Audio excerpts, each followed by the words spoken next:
This is a Truth Transforms Truth Nugget, a daily dose of truth for your daily transformation.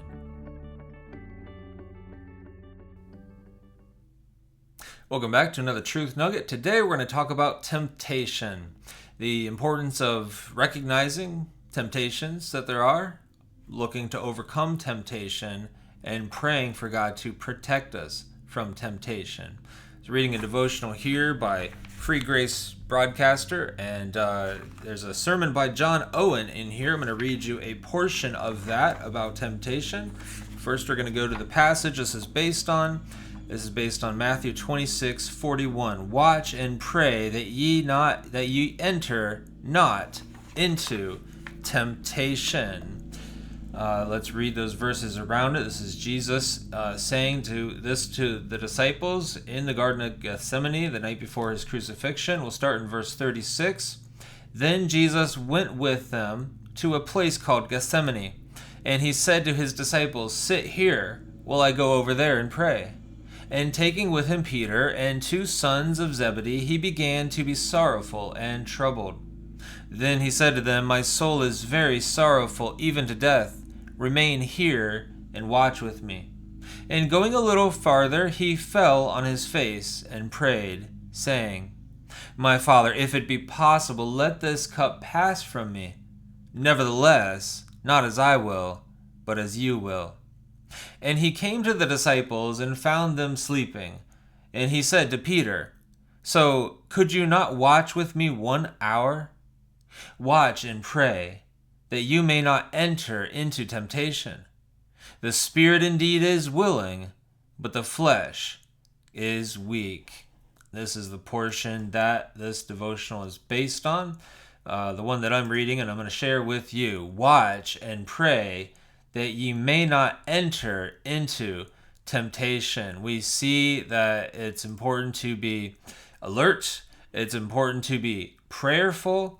And those are the kind of things, as we're prayerful and seeking God and seeking the Spirit's empowerment, that's an important thing to keep us from temptation.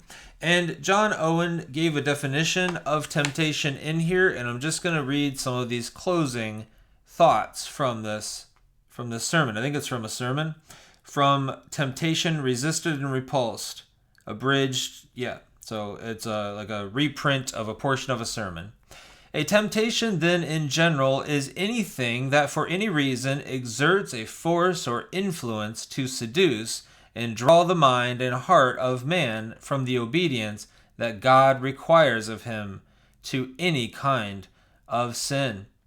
In particular, it is," I can read that definition again because that's helpful to sink in. "A temptation, then, in general, is anything that for any reason exerts a force or influence to seduce and draw the mind and heart of man from the obedience that God requires of him to any kind of sin." So really anything that would lead us to not walk in obedience to God.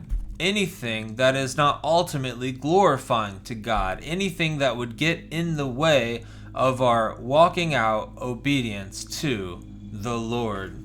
In particular, it is a temptation if it causes a man to sin, gives him opportunity to do so, or causes him to neglect his duty. Temptation may suggest evil to the heart or draw out the evil that is already there. It is also a temptation to a man if something is by any means able to distract him from his communion with God, or the consistent universal obedience that is required of him. How much does that strike us in this age of distraction? Distractions all around, everywhere you look, whether it be on social media, whether it be on YouTube, there's distractions everywhere. And there are always things there are always pressing things, good and bad, but things that are very pressing that need our attention.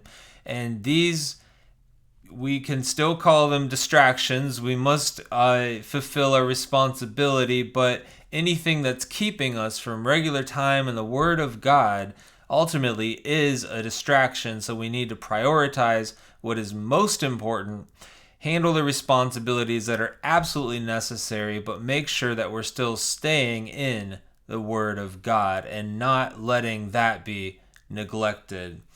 All right, let's move on. To clarify, I am considering temptation not just as the active force of seduction to sin, but also the thing itself by which we are tempted. Whatever it is within us or without us that hinders us from duty or provides an occasion for sin should be considered temptation. It could be business, employment, the course of one's life, company, affections, nature, corrupt purposes, relations, delights, honor, reputation, esteem, position, abilities, gifts, etc., that provide the opportunity to sin or neglect duty. These are true temptations just as much as the most violent solicitations of Satan or allurements of the world. Whoever does not realize this is on the brink of ruin.